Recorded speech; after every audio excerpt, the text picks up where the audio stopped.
Owen. Hello everyone and welcome to the launch today of a new immersive outdoor experience as part of the 165-kilometre National Heritage Trail, the National Famine Way that runs from Roscommon through to Dublin. Today's launch is to announce details of a unique National Famine Way passport guide and an illustrated Ordnance Survey Ireland map. My name is Anne O'Donoghue and I'm the CEO of the Irish Heritage Trust, and I'm going to be your MC for today's webinar launch. I'm delighted to be joined today by a number of very special speakers who are going to explain to you the rationale, background, impact and details of this very exciting venture by the National Famine Museum at Strokestown Park House. Briefly, our speakers are, and if you wish, you may wave to camera, John O'Driscoll, General Manager at National Famine Museum, Strokestown Park. Caroilin, Callery, a member of our board at Irish Heritage Trust. Marita Conlon McKenna, award-winning Irish author. John McKeown, Eastern Regional Manager at Waterways Ireland. Eugene Cummins, Chief Executive of Roscommon County Council. And last but definitely not least, Patrick Greene, CEO and Museum Director of EPIC, the Irish Emigration Museum and the Jeannie Johnston Replica Famine Ship. We expect the presentations today to take no more than about 60 minutes, followed by what I hope will be an engaging and interesting Q&A. I know everyone is muted, but we really do encourage you to ask questions using the chat function, which we will call out at the end of the presentations. So if you want to hover over your screen, you should see the chat icon appear at the bottom. Just to let you know, this session is being recorded.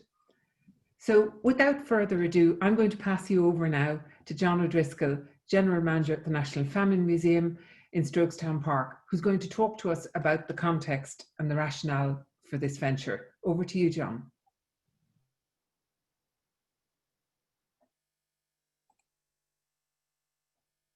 On mute, John.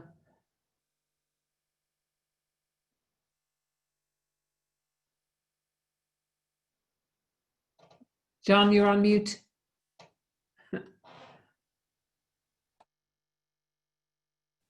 There we go. Sorry, I thought I had clicked it and I missed it. Excuse me.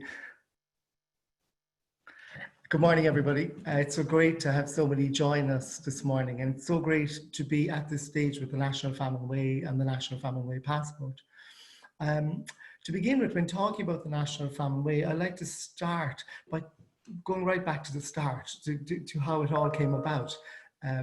Shortly after purchasing Strokestown House and the estate, Jim Callery was looking through the house and he came across a room full of boxes.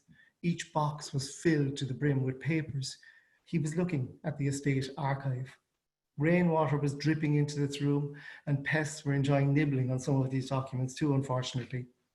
On that historic day, the third piece of paper Jim held in his hand is what we now call the Clooney Petition, a plea from the tenants in the town of Clooney asking for help for famine relief work. They say we cannot withstand the cries at night from our families due to hunger. Clooney is also Jim Callery's hometown land. This document changed everything and set the wheels in motion for one of Ireland's largest privately funded restoration projects. The Strokestown Park archive is world-renowned, with in excess of 55,000 documents, each one telling its own story. Of particular interest is the period of the Great Irish Famine. In May of 1847, Major Dennis Mahon, the landlord living in Strokestown, gathered 1,490 of his tenants, men, women, and many children. He walked them from Strokestown to Dublin to famine ships awaiting on the quays. Their final destination was Quebec. These people would never see Roscommon or indeed Ireland again. Many died on the journey. Many are listed on the glass memorial wall on the island of Groseal, the quarantine station that the ships arrived into. The conditions on the ships that the Strokestown tenants travelled on were documented as some of the worst seen. In November of 1847, Major Dennis Mahon of Strokestown was assassinated just outside of his estate in the townland of Duarty. the first landlord assassinated in Ireland during the famine. Amongst the 55,000 documents in the Strokestown archive, the ship's lists were found, naming the Strokestown emigrants and the townland they came from. Dr. Ciarán Riley of National University of Ireland Maynooth worked diligently with these documents, going through the names and the townlands, getting the count on just how many there were. In 2014, a glass wall, memorial wall, was erected in Strokestown Park, naming the 1490 Strokestown immigrants. We often wonder what was the journey like? The gathering in Strokestown, the long, tiring walk, the fear, the sadness. Amongst the 1490 Strokestown immigrants were the Tighe family, including amongst them 12-year-old Daniel and his 9-year-old sister Catherine. Arriving in Groseal, Daniel and Catherine were amongst the orphans, having seen the rest of their family buried at sea. Both Daniel and Catherine were taken in by the Conlon family, and Daniel went on to inherit the Conlon farm. His descendants live on and work this farm today. The National Famine Way is following in the footsteps of the Strokestown emigrants. Along the route, the way is marked with 32 pairs of bronze children's shoes. These are replicas of a pair of bound children's shoes that were donated to the Famine Museum. They were found in the attic space of a cottage in the Strokestown area and are often referred to as concealed shoes, set in the attic space as a blessing or a charm for the house and the family who lived there. It is very appropriate that children's shoes mark the route, remembering that there were many children amongst these emigrants. What was it like for these children? How terrified were they? The renowned author Marita Conlon McKenna has written 32 vignettes in a digital storybook which reimagined the route as it was when Daniel and Catherine walked this pathway in Black 47. The National Famine Way is an accredited 165-kilometre historical trail layered with arts and culture from Strokestown to the Quays in Dublin. Through 6 counties, designed to be accessible for families, schools, casual walkers and cyclists, through to famine and historical enthusiasts. It offers a safe, recreational experience available all year round in a self-guided and paced format, with signposting and trailheads along the route. Walkers begin their journey in Strokestown, spending time in the Famine Museum and visiting what was Major Dennis Mahon's house, then walking through the town as the Strokestown emigrants did in 1847, setting off on a journey that takes you through some of the most unspoiled countryside in Ireland, beginning in Ireland's hidden heartlands, going through Ireland's ancient east and ending in Dublin, walking the beautiful, historic Royal Canal. It all began with the finding of the Strokestown archive, and here we are today with a trail that everyone can do, whether someone wants to walk or cycle the entire trail in one go, or indeed in sections over a longer period. It doesn't matter. It is there to be enjoyed. Get out in the air, see the inspiring countryside. And remember not only the Strokestown famine emigrants, but also those who left Ireland during the tragic period of the Great Irish Famine, and possibly spare a thought too for those forced to leave their homelands today, looking for a safe and peaceful life. Thank you very much. Thank you, John. Can I now call on Caroilin Callery, Board Director at Irish Heritage Trust, to explain the details of the passport guide and map. Caroilin.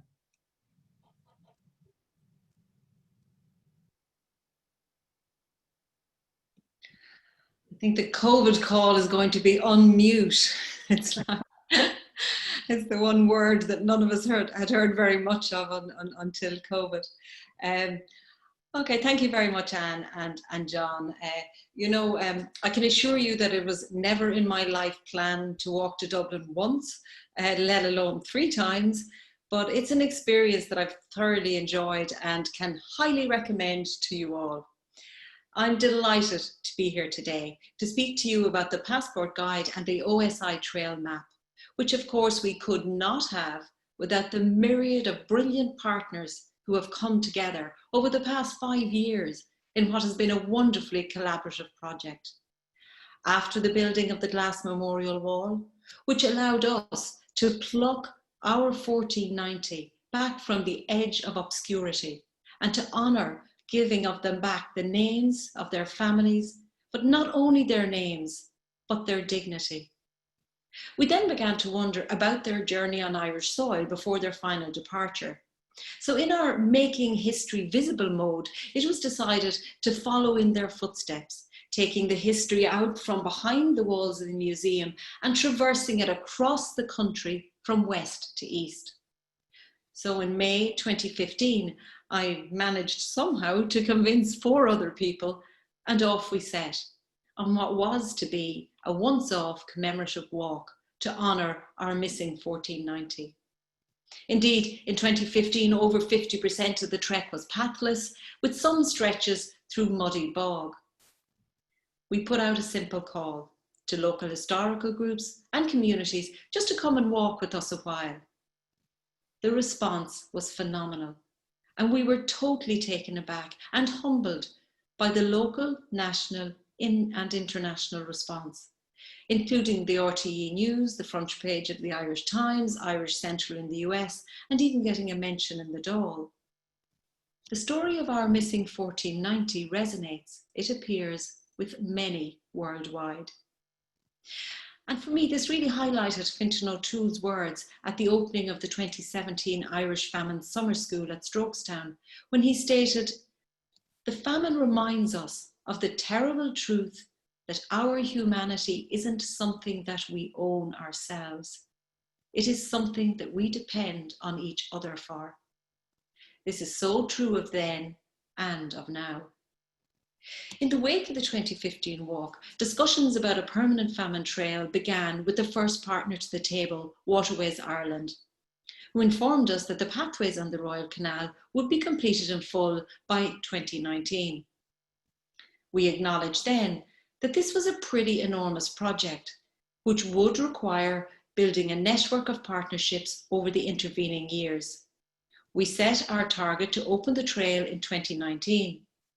And according to the minutes of a meeting from the 15th of June in 2015 with John McKeown, we were to do another commemorative walk in 2017 and launch in 2019. And not many agendas roll out as timely as this one, so I suspect our 1490 were watching over this project also. I especially love the line in the minutes that said, "Don't miss a step and miss a partner," and that was in bold. Because just as I was quite in awe of the response to the initial walk, I've also been in awe of the level of support of each partner.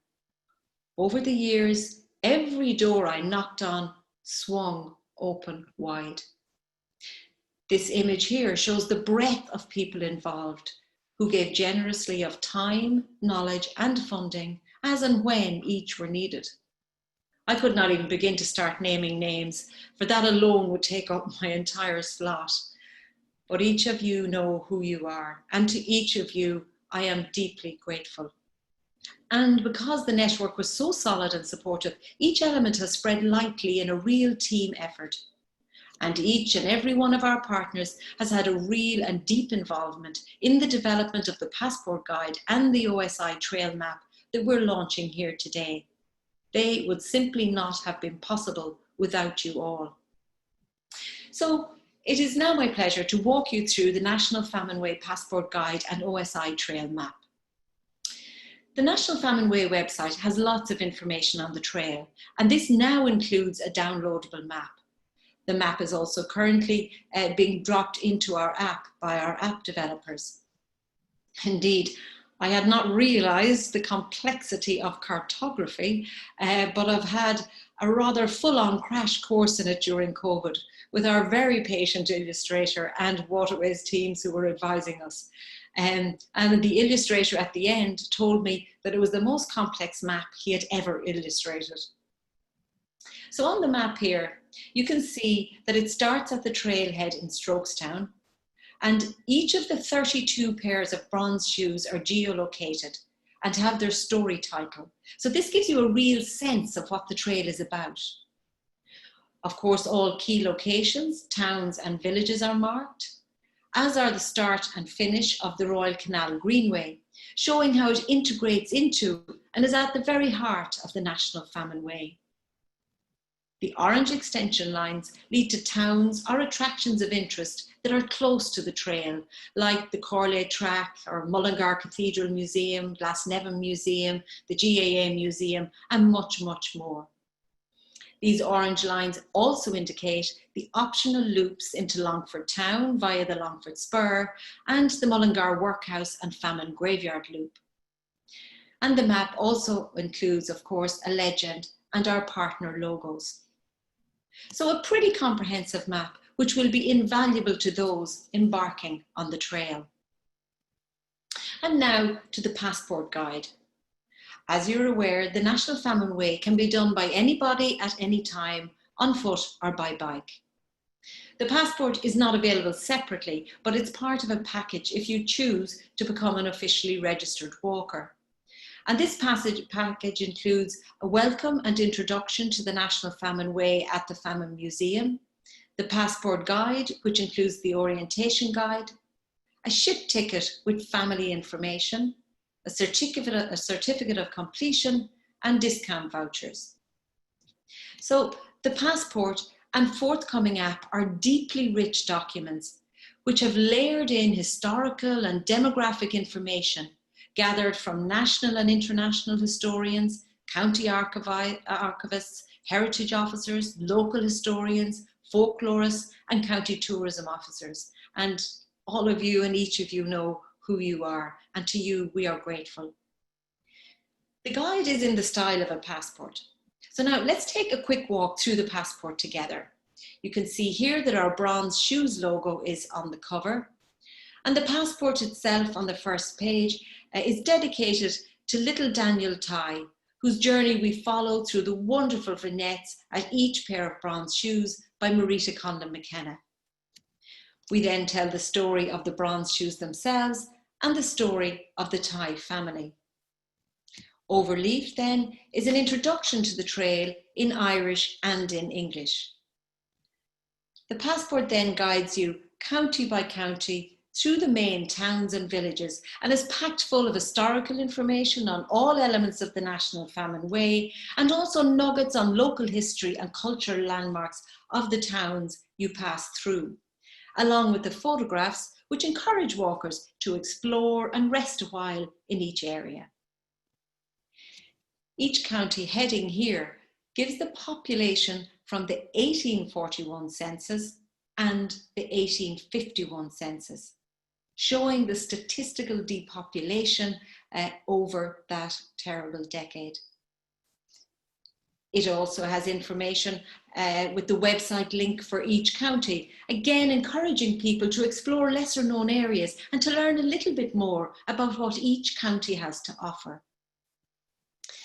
Along the bottom of each town, we have the amenity icons so that people are aware of what's available in each town as they approach. And our forthcoming app allows us to cover local histories, the art connects, and amenities in even much deeper detail. The passport itself also acts as an orientation tool with a full map to the rear. And again, you are given distances to each town as you go. So in the little arrow boxes, you can see that from Ballinaccarrigy, it is 8.15 kilometres to Coolnahay Harbour, and then it is 10.5 kilometres to Mullingar Harbour, and so on and so forth for each town throughout the 165 kilometre trail, allowing you to plan your trip with great ease as you walk. The passport also serves as our certification tool, and you can see the allocated slots on the left-hand side, where if you collect a minimum of 1 stamp per council area, then on completion of the walk, you can present your passport as evidence at the Epic Irish Emigration Museum and collect your certificate of completion. Your passport will be accompanied with a list of locations where your passport can be stamped.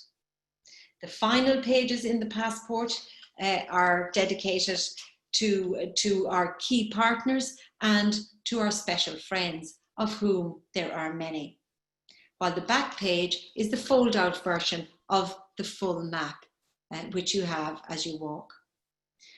The passport also entitles you to discount in a number of museums and other locations along the route, so saves you money as you go. And of course, it will be a wonderful keepsake memento of your achievement in completing a 165-kilometre trail of such historic significance. And finally, along with the passport, every official walker will receive a ship ticket with the details of one of our Strokestown famine emigrant families, whose footsteps you will follow in. And on arrival in Dublin, after you're collecting your completion certificate, you can then make your way to the Irish Family History Centre at EPIC, where you will learn your family's fate, how many of them families survived, where they went to next, and some information that we have on a number of our families, making the trail especially evocative. So registering as an official walker truly deepens an already meaningful journey. And you can register online on the National Famine Way website, where you will also find information on options for accommodation packages, luggage transfers, etc. for groups interested in doing the trail all in one go. So my next ambition is to find more of our missing 1490. And at some point in the future, have 1,490 descendants walk the trail. But for now, with our map and passport completed, and the app to come soon, I think we can all collectively hold our heads high and nod across history to our 1490, and through them to all those who perished or had to flee our shores during what was the worst catastrophe of 19th century Europe. Our ongoing projects with the Choctaw Nation and New Horizons Refugee Support Group are also of great importance to us. In telling the story of our 1490, in reclaiming their names, walking in their footsteps, we honour and acknowledge their struggles and the struggles of others, past and present. Aryesh J. Garau Anonymaka. Caroline, thank you very much indeed for that. Next up, we have Marita Conlon McKenna, award-winning Irish author, and Marita is going to talk to us today in the words of Daniel Ty. Over to you, Marita. I'm very honoured to be part of the National Famine Passport Way launch. It's a very important milestone in commemorating the Great Irish Famine, which, as Caroline said, was such a catastrophe and monumental part of Irish history. But for me as a writer, my contribution as a writer, what I have to do is distill history, because the numbers were so huge. 1 million died, 1 million emigrated, and probably millions others devastated and affected by the famine. So I have to distill it and make the human connection and the link to the past and the present. And that's what I've done with my writing, whether it's my children's book, Under the Hawthorn Tree, my new book, The Hungry Road. So mine was to create a story that would connect with people. And what happened was every part of Ireland has a famine story. Different districts, different places, different towns. But the Strokestown story is a very, very important story. And it is one, I think, that a lot of people might not have heard of, but of course they will now. So Carol and Callery invited me to Strokestown Park for a night when they were commemorating the walkers. And they were going to start their walk. But the night before, there was a wake held, and a Canadian wake. And there was a music and story and song, and I was talking at it. But I remember the impact it had on me, because just near the end of the night, a group of teenagers, local teenagers from schools around Strokestown and that area, stood up, and they had a list of names, and they began to call out name after name after name. And what really struck me was how many women and children and how many widows. I kept saying this couldn't be right, because then you realised these widows with their children, they were not wanted on the estate. They were a burden and they had to be got rid of. They were part of the clearance. So when these names are read out, it really, really hit me hard about what was happening with this, what we were commemorating.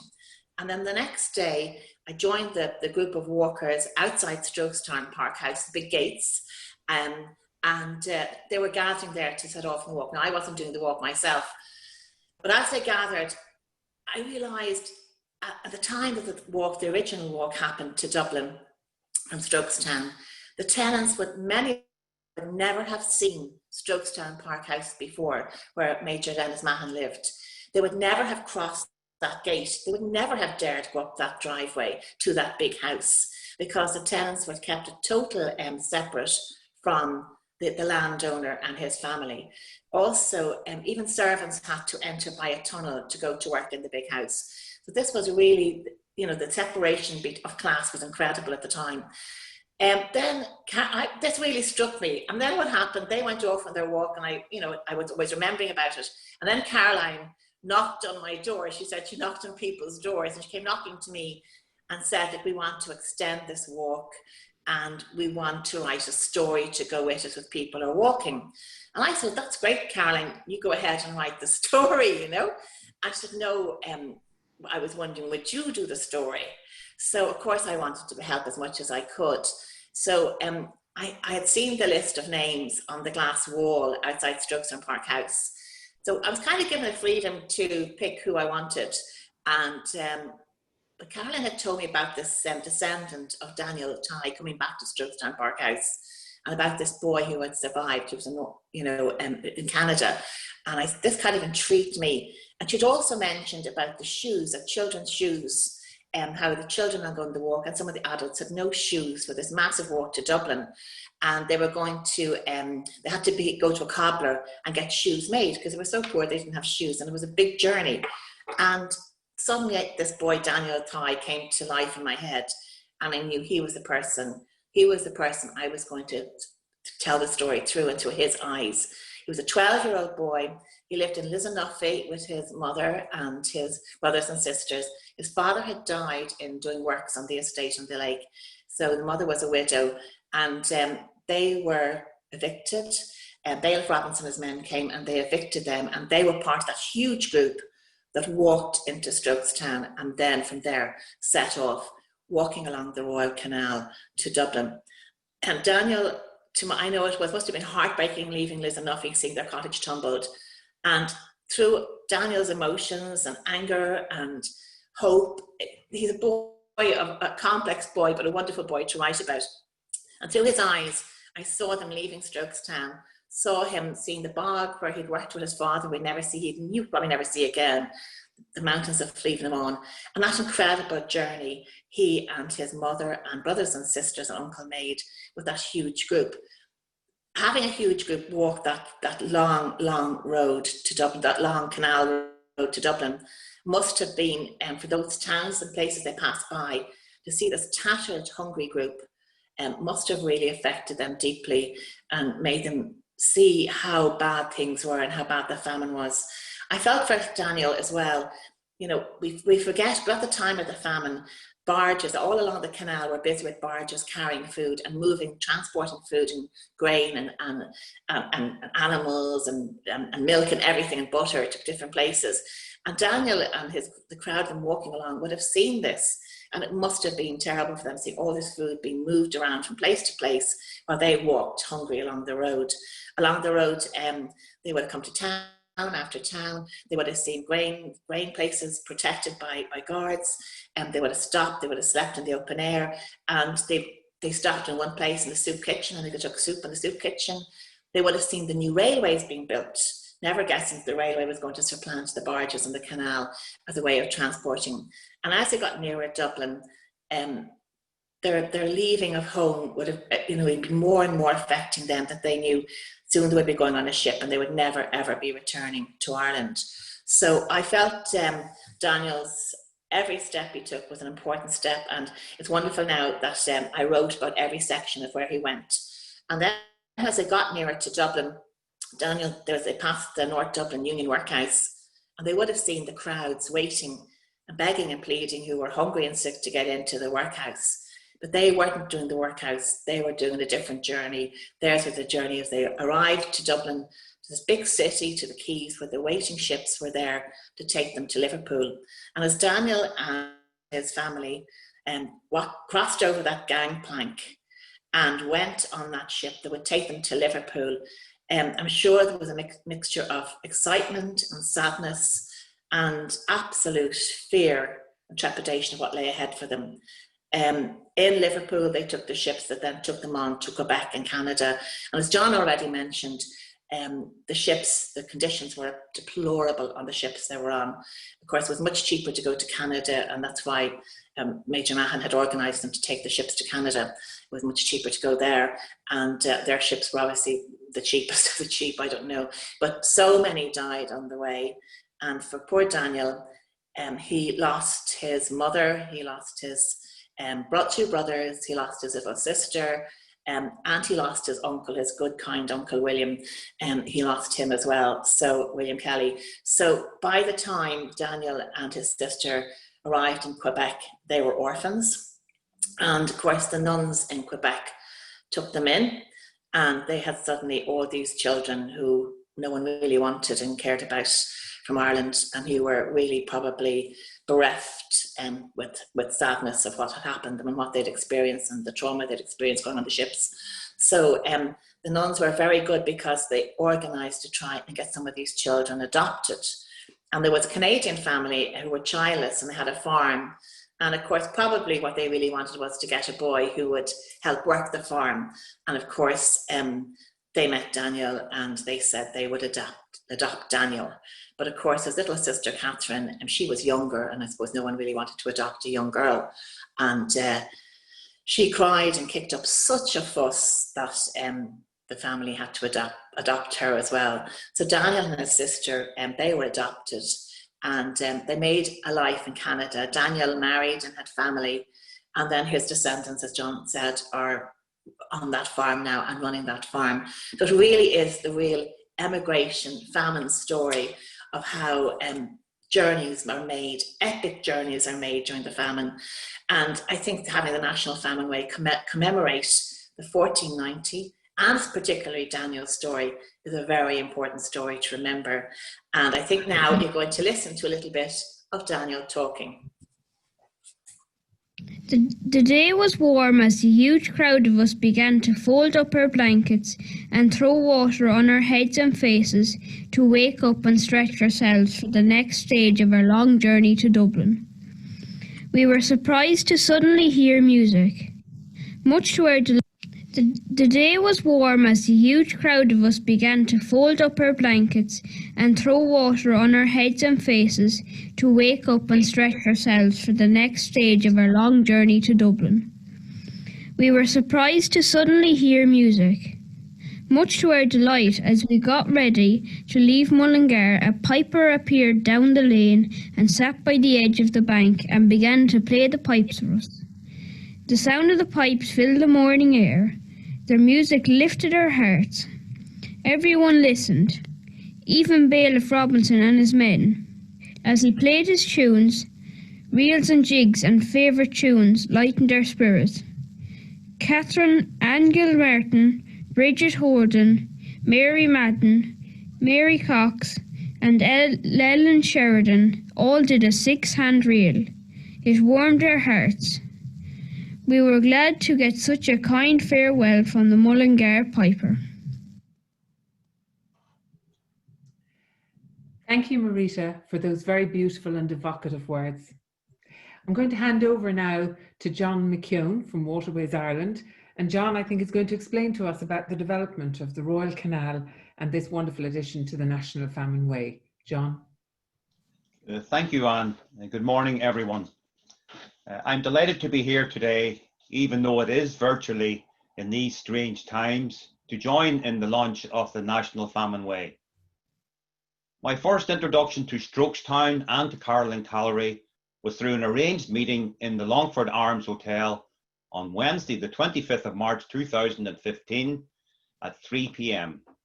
And we discussed this proposed walk, the Irish Famine Immigrant Walk along the Royal Canal Way, which at that particular time was a waymarked way, and it was going to occur between the 18th of April and the 22nd of April. We in Waterways Ireland have been a collaborative partner ever since, and that is over 5 years ago.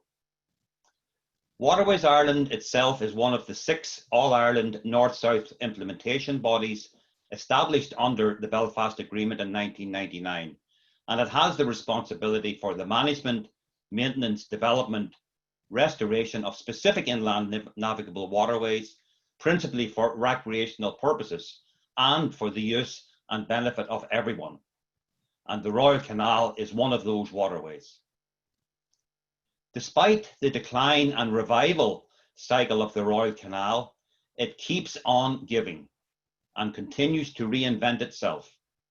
From its early beginnings in 1789 to it being taken over by the Midland and Great Western Railway Company in 1845, to use the adjacent lands to build a new railway westwards from Dublin. To those dark days mentioned by Caroilin and John and Marita earlier in 1847, its short revival during the war years of 39 to 45, and its eventual closure in 1960. We were presented with a derelict canal. The restoration phases started in 1974 with the voluntary sector, and in particular the Royal Canal Amenity Group and the Inland Waterways Association of Ireland, and then to my own involvement with the OPW, which commenced in September 1986 when the transfer of the canals from CIE to the Office of Public Works. Waterways Ireland took control in April 2000 and its eventual reopening to navigation in October 2010. On Saturday, the 18th of April 2015, the walkers arrived at Richmond Harbour by horse and cart, and they were onwards on their journey to the 26th lock at Coolnahay, and then they arrived later that day in Mullingar, County Westmeath. On this, their first journey to Dublin, they arrived at North Wall Quay, followed in the footsteps of Ronan Gillespie's sculptures, and were then met by Minister Heller Humphreys as the group arrived at the Jeannie Johnston famine ship. This inaugural walk was ahead of the inaugural Irish Famine Summer School, which took place in June 2015. During 2016, meetings occurred and discussions around an annual walk migrated to a biennial walk to coincide with the RC 200, which was the bicentennial of the completion of the Royal Canal on the 27th of May 1817, and it was also the 170th anniversary after Black 47. The event was organised for the 27th of May 2017, and we were delighted and privileged to have President Michael D. Higgins attend the joint celebration to send the famine walkers on their way to Dublin, this being another highlight on this journey.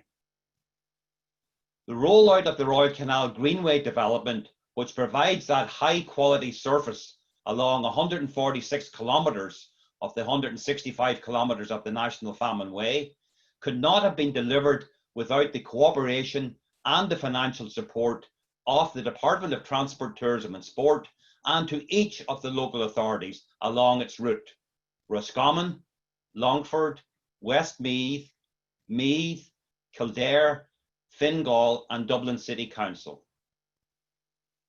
It was also agreed by all parties that we needed to mark the National Famine Way with markers, like other walks internationally. So it was approximately 32 locations along its length. There were iconic shoes, which are a very powerful symbol I mentioned earlier, and they were launched by President Higgins in 2017. And these were mounted on limestone pillars with script engraved on the base below. The 2019 National Famine Way took place between the 25th of May and the 30th of May, culminating in the Epic Museum, where a delightful interview between Professor Christine Kennelly and Declan O'Rourke about the creative process around his award-winning album, Chronicles of the Great Irish Famine. Everyone will be delighted with the news that the final 1 kilometre of the Royal Canal Greenway National Famine Way between the first lock at Newcomen Bridge and Spencer Dock was officially opened on the 31st of July this year. So, we as collective organisations have put an indelible mark on the map for future generations, both nationally and internationally. and have provided sustainable historical interpretation to mark the journey of the 1490 tenants from that Mahon estate at Strokestown Park to Richmond Harbour along the canal to Spencer Dock in Dublin. The Royal Canal is an integral part of Ireland's ongoing journey, and I will finish in the same vein as a 1789 navigation report which I read some time ago, and I quote, "And I have the honour to be, my lords and gentlemen and ladies, your obedient and humble servant, John McKeown." Thank you. And John, thank you very much indeed. Next, I have the great pleasure in introducing you to Eugene Cummins, Chief Executive of Roscommon County Council. And today, Eugene will speak to you in terms of the impact of this initiative, which, by the way, will go well beyond the counties along the National Famine Way route, but will have impact, I believe, at both national and international level. Over to you, Eugene. Good morning, and good morning, everyone. And I'm very pleased to be with you all this morning on this very important and a significant day, and a day to celebrate what we've all done together. And can I say that Roscommon County Council and my own personal involvement, we're so happy to have been part of the journey and part of the development. And it's a very proud day for us, and maybe a little chance as well to maybe show off a few little things we've done ourselves. But you know, to be working with you all, Waterways Ireland, Caoilse, the Irish Heritage Trust, who hadn't had the pleasure of working with over the years, and indeed Fáilte Ireland, and all the business community. And I suppose it would be very remiss of me not to mention one man in particular, a man that I've known for a long time, and a man who I have huge respect for, and that is Jim Callery, a man that made all this happen.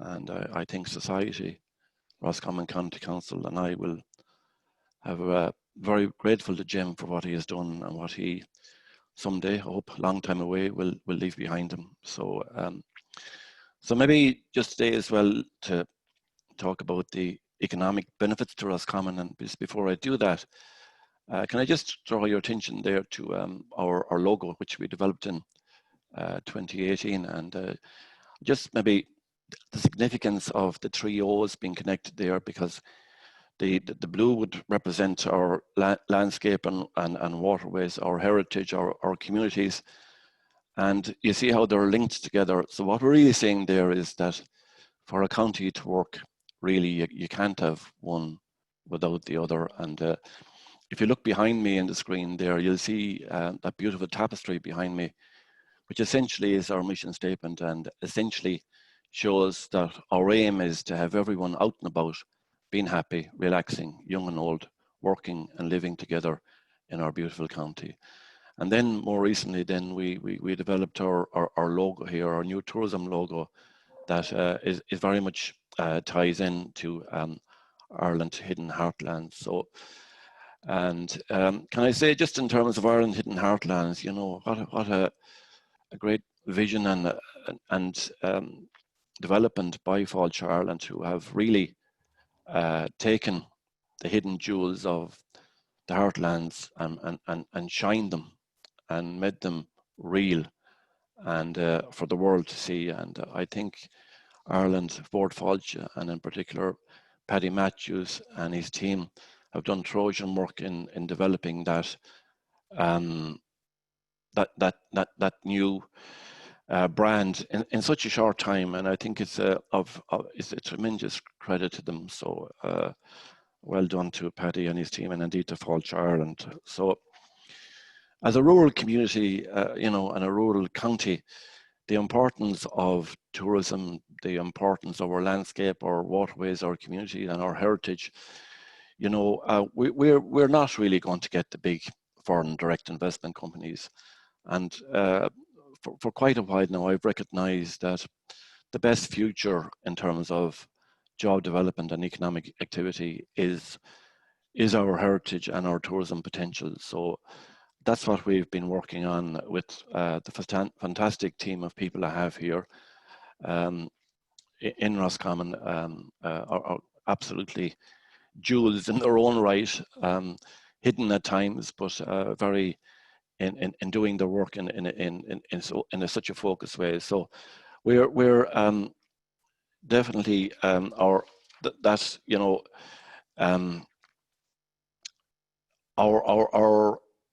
the importance of the whole tourism product is huge. And just a slide there to show you that, you know, last year we had in Eugene, there was 500,000 domestic tourists came to the region, and the importance of that 63 million in revenue, which is absolutely huge for the county. And you see there, you know, our heartlands that heretofore, you know, people came, they drove through, and I think Irish people in particular, we have a great, because I think we're such a humble race, really.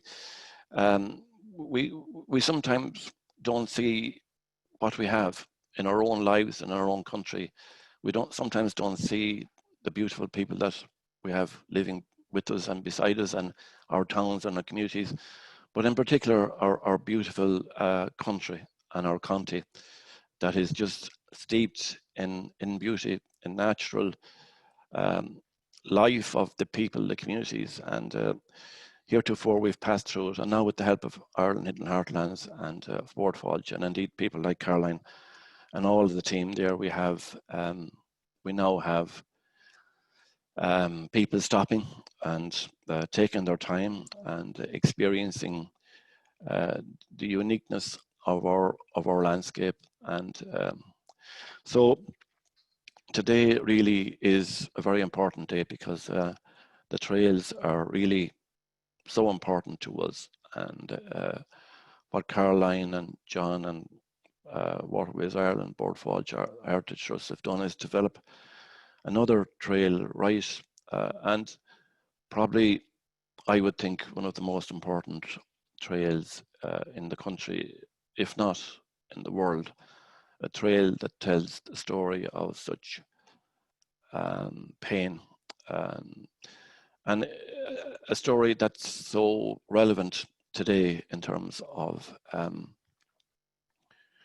our refugees and our asylum seekers, and it's so important. And it's not that long ago, you know, and it's a story that one can put their finger on almost. And when one goes to Strokestown Park House, and you see and you feel and you almost hear the cries and the pain and the suffering. So it's a great story, and everything that has been done in the trail is such, it's so important. And you know, the benefits of walking from our, as I said, that tapestry behind me in terms of health and well-being, walking, health and social pride in our community, and our emotional and intellectual well-being, but and in particular the economic benefit. And you will know as well that, you know, the benefit of trails will result in about €15 for every one person that comes through. They'll spend it on either a coffee or a soft drink or whatever, or a meal, and a huge benefit to us all in terms of creating activity. Because there's one thing, whether it's a town or a county or a country, you need people to be passing through, you need people to be there, and you need a reason for them to be there. And we have that now with these trails, and we have throughout our county, we have about 20 altogether, and it's making a huge difference. And we see the benefit already. And just talking to Anne and Caroilin yesterday, you know, almost COVID is another, it's really a great opportunity. And there's nothing good about COVID, as we know, but it's an opportunity maybe to enforce and to entice and to invite people to stay and to walk and to cycle and to travel in our beautiful county. So that is really something we need to take advantage of. So the national trail, really, the national Famine Way, you know, I suppose I could spend most of the day talking about it and what has been done and what was started by one man to tell this story, and the story that is not just about the walk, it's about everything, that story of sadness, about everything that they went through. And what has been done in Strokestown by Caroilin and her dad and John and Anne indeed is even a much broader story of a country and a nation, of determination and survival. And I know Caroilin and Anne and John indeed have other plans to either further increase the networking of the trail and the networking of Strokestown and connect in with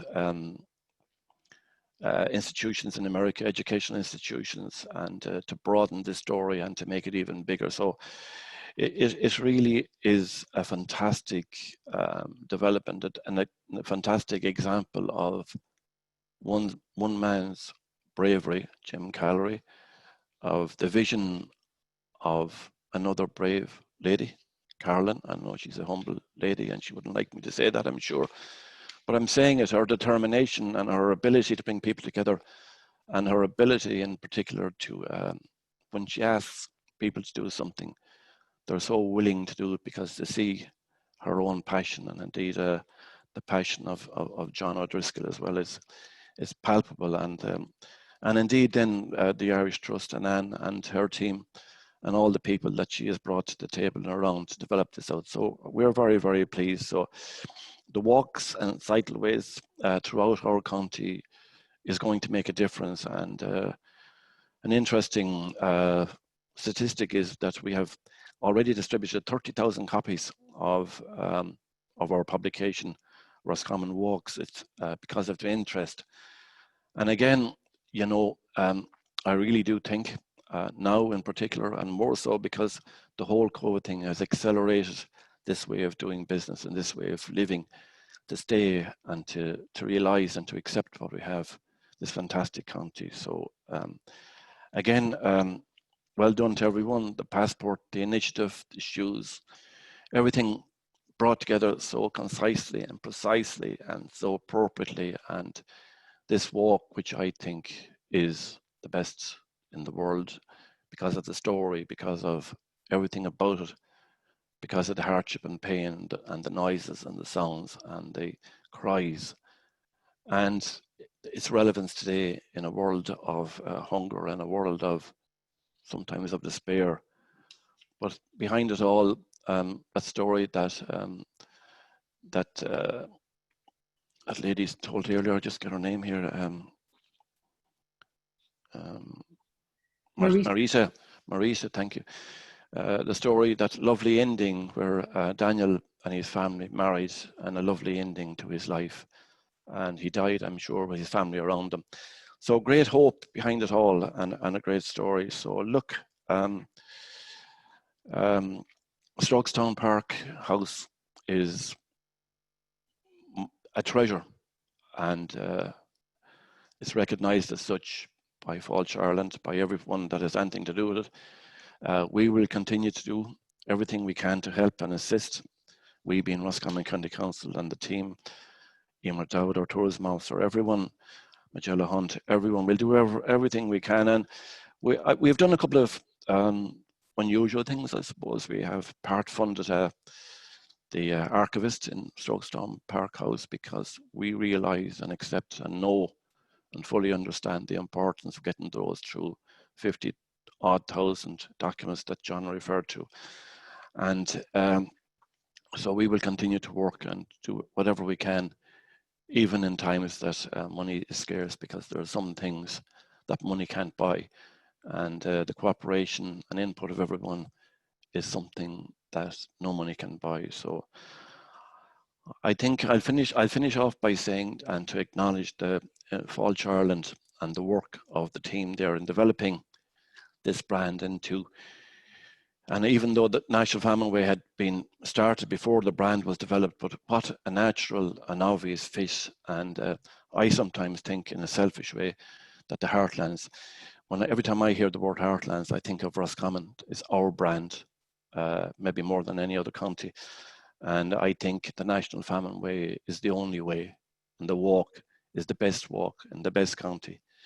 And Falch Ireland, and 3.9 million of an investment by Falch Ireland. What a tremendous vote of confidence and acknowledgement of the importance of this important, shiny jewel. And we're looking so forward to developing out the museum at Strokestown and continuing to work and look at, I think what all of you should do, and everyone listening should, and everyone that had anything to do with this in your own way, maybe with the with the unmute on and the camera on, give yourselves a pat on the back and tell yourselves, well done. So I leave it at that, and thank you all very much. Eugene, and so say all of us. Thank you very much indeed for those wonderful words.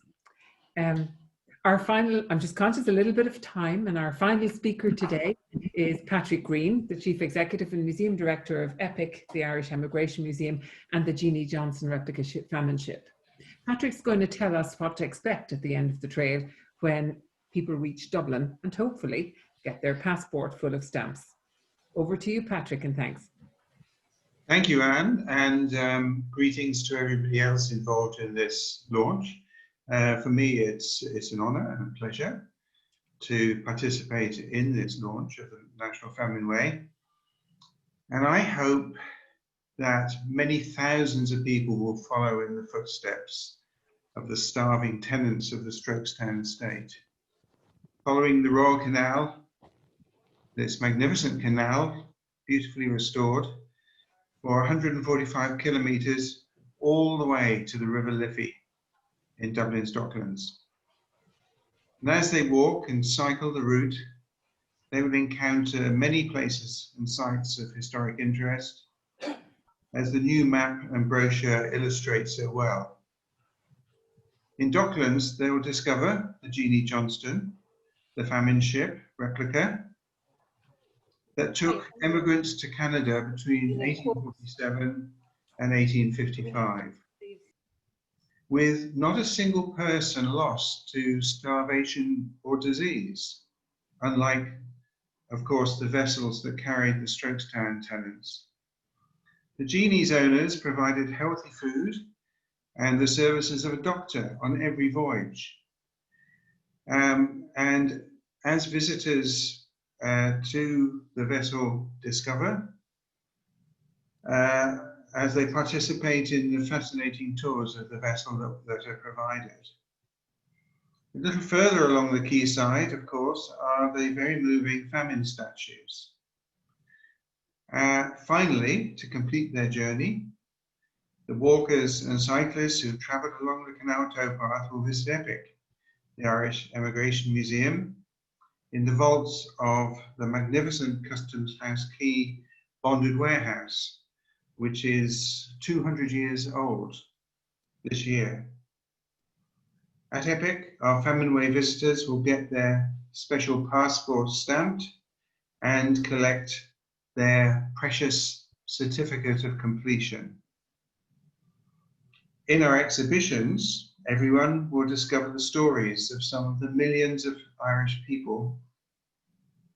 Every family in Ireland has members of that family who are emigrants. So the stories of these millions of Irish people who left in search of a better life. And then they can dig deeper in the Irish Family History Centre, which it forms part of EPIC. The National Famine Way project that commemorates the social disaster that Marita Conlon McKenna so vividly captures in her books is also joyful, a celebration of the human spirit. I and my EPIC colleagues and Jeannie Johnston colleagues are honoured to be present at this launch and to participate. I look forward to being one of those who relives history by using the guide, the passport, and the map of the trail that now joins Strokestown House to EPIC the Irish Emigration Museum. It's a great project. It's a fabulous project. And it's been achieved over such a short period of time, 5 years. It's amazing. And I congratulate everybody involved and look forward to being involved myself as the project rolls forward in future years. Thank you. Thank you very much indeed, Patrick, for that fitting end to our presentation. Before we open up for questions and answers, I would very much like once again to thank the many people and organisations without whose hard work and tireless commitment over several years, this initiative would not have come to fruition in this launch today. In particular, today I'd like to pay huge and sincere thanks to Eugene Cummins, Roscommon County Council Chief Executive, for you and your colleagues' unfailing, unstinting continuing support, including financial support for this particular project. To John McKeown and all at Waterways Ireland, another key stakeholder in developing and maintaining this wonderful trail. Thanks also to Marita Conlon McKenna. Marita, your writing and portrayal of the National Famine Way and the Thai family has transported us all, I believe, today.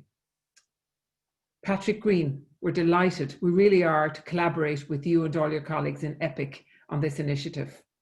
And last, well, second from last, to my colleague John O'Driscoll at Strokestown Park House. Again, an ever-present and visionary person at the property, which is the start of the trail. And last, but most definitely not least, to Caroline Callery and to Jim Callery. To you both, your steadfast belief in this initiative and your drive to realise this vision, I believe, can't be overestimated. I know I could go on all day with thank yous, but thank you one and all. We now have some maybe 10 minutes for questions, I think. And I know we have some questions in the chat function. So I might just start with one, please. We have a question basically which asks us about the costs of the project and the funding supports which have been given. May I ask, perhaps, Caroline, would you like to address that initially? And if anybody else from the speakers would like to join, please do so after. Yeah, okay, thank you, Anne. Yeah, I guess John and Waterways can speak to that, because there was millions spent on the pathways, definitely from when we trod in 2015 to 2019. It was unrecognisable. From our point of view, I suppose the spend began big in 2018-19, where last year there would have been close to 100,000, and that would have been the councils all joining together to sponsor the shoes, Waterways Ireland, the plinths, and putting the plinths in place, and a number of other really key elements with volunteers. So I'd estimate in the region of 100 to 120,000 was spent last year. Again, in the development of the passport and the app, this year there would be close to 20,000 spent. So again, I think the beauty of how that happened really was that it spread across all the partners. So it didn't weigh heavily on anybody, and it was wonderful to be involved with that. And again, I would thank Waterways and Eugene Cummins, who led, I suppose, with all his fellow CEOs across all of the counties. And could I add just another bit to that as well, please? Just in relation to the Royal Canal, because the Royal Canal, as we have alluded to, it forms about 146 kilometres off the walkway, the National Famine Way. And it is clear that the Royal Canal has constant maintenance works to be carried out to it in relation to the grass cutting, weed cutting, making it look as best we can with the financial resources that we have available. But like on an annual basis, like really between 2010 and 2014, after the canal was opened, we were spending in the region of about 2.2 million in all those works, whether it be embankment works, lock gates, presenting, restoring, that sort of thing. But over the last 5 years in particular, as I alluded to in my own speech, that the funding from the Department of Transport, Tourism and Sport, and from each of the local authorities as well along its route, there was probably about in the region of about 900,000 each of those years additional to the money that we were putting in as well, in order to give this high class walkway that we currently have along the Royal Canal. John, Caroline, thank you both very much for that. I'm going to, I think, hand over to John O'Driscoll in relation to one or two other questions that have been coming through. John, perhaps could you let us know where can a walker have their passport stamped at each of the locations? And if I might put a part B to it, what's the cost of becoming an accredited walker? Thank you, and yeah, right along the route, as we mentioned, we have our bronze shoes, and close adjacent to those, we're picking areas that you can go and get your passport stamped. I know, of course, here in Strokestown Park will be one spot, and as we said, Epic in Dublin. But the nationalfamineWay.ie website, that's where you'll find out all of that information will be added as we finalise all the slots for stamping passports along the route. And as with regard to becoming an accredited walker, it costs €10 to become an accredited walker, and then you become an official walker with your passport, your discount booklet and everything, and you have that to, as we said, you can do the walk over a very, very long time, and you have your memento to keep, your keepsake too. Very good, thanks John. And I have to admit to a little self-interest in the next questions that I have. I'm grouping them again. We got some questions earlier. Part 1, can people bring their dogs or pets on this trail? Are bicycles and electric bikes allowed on parts or all of this trail? I will start with that, and I'll come back to you with the second part. Yeah, I'll add just in relation to the Royal Canal. Yes, dogs are very much welcome with the family, so long as they clear up after them. That's the major problem we have along a lot of our trails, but also along of our footpaths throughout the country as well. In relation to bicycles, yes, that the Royal Canal Greenway, Stroke Blue Way, attracts bicycles as well, and the surface is actually attributable to that as well. A lot of the surfaces are not black hardtop; they're actually a compacted stone. And we would actually very much advocate slow tourism, particularly, in other words, the walking, but families out then for a nice cycle that they can meander back and forward, and not people going at speed.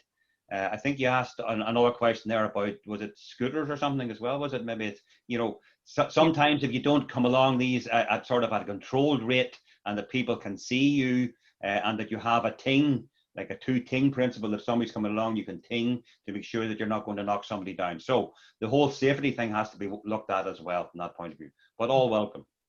As a slight addendum question to that, John, in terms of, you know, how long should one be taking to complete the route or parts of it? Well, I'll answer on behalf of Caroilin, and she can come in at the end, having done it 3 times. And I have a lot of times only viewed them from afar or viewed them accompanying them on the walk. But I think it's usually around about a 5-day walk would be 5 or 6 day walk. So it's usually roughly about between 20 and 30 kilometers a day. Caroilin, correct me if I'm wrong. Not advisable to do it at that speed. It was a 5-day walk the first year, and a 40k that nearly killed all 5 of us. So it very quickly turned into a 6-day walk the second year. We have been looking with Famine Way Tours, a private provider who do accommodation and walks, and we've been looking at the Camino and other walks. I suppose we were walking in a straight line in a commemoration without spilling out into the areas. So realistically, most long distance walks would do somewhere between 50 to 20 kilometers a day, to allow people to spill out into the villages and to actually explore a little and not to miss things that are there as they go.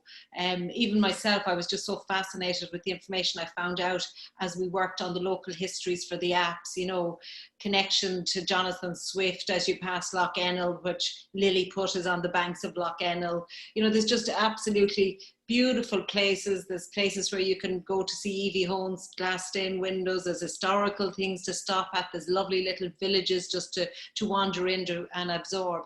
So in the developing of the packages with Famine Way tours and kind of on the model of international trails, we would say that at an easy pace of 15 kilometers a day, it would be a 2-week walk. And then our people could do it in a week, 2 halves at different times, or divide it into a third. But if you wanted to do it from start to finish and actually really enjoy the joys and treasures of each of these rural counties as you go, it would be 15. You would be doing it kind of over 2 weeks, which is what I plan to do myself next year, to actually explore and enjoy everything that the walk has to offer. More serious walkers might want to walk a bit longer, do 25 kilometers a day, but as I say, to really enjoy it and be able to absorb everything, I think you would be looking at kind of that 15 kilometers a day, or approximately 2 weeks. Okay. Another thank you, Caroline, for that. That's very comprehensive. Really appreciate it. Another earlier question that we received: are there any circular walks on this trail? No. So the walk is a direct walk from Strokestown to Dundra. The Strokestown section is on roads, but they're really beautiful country roads. It's a very small section that kind of crosses a bridge on a main road. Along the canal, then you go directly to Dublin. The 2 small loops that you can take is into Longford on the Longford Spur, which is really beautiful. That was a spur that was built. It's a canal spur, and the cathedral there in Longford town has lots to offer. So that's a really nice spur if somebody wanted to do it.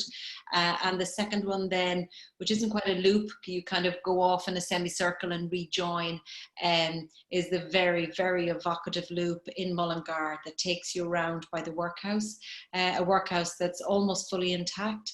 The front section isn't in use, but it has the original door that people walked through from 1845 to 1850, and to the rear it's actually still an operating hospital, and then just down from that is the Robinstown famine graveyard, probably one of the most evocative famine graveyards in the country, and beautifully kept by a local committee. So that loop, sorry, won't use the word loop, that takes you off at Mullingar Harbour and rejoins you at the Dublin Bridge. But those are two loops that would be highly recommended. Thank you, Caroline. I've just checked the time, and sorry about this, I haven't emceed very well. It looks like we're about 2 minutes over. But without further ado, if there aren't any other questions, I would like to thank each and every one of you for participating and being with us today at this launch. We are hugely grateful to all of you and to all of our stakeholders.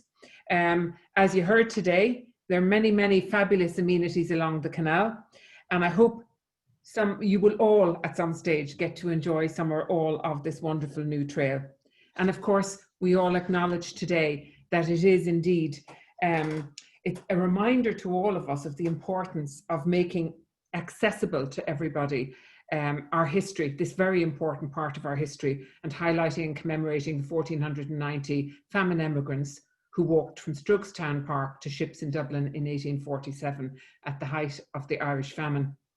The guide's available now from Strokestown Park House and online from www.strokestownpark.ie.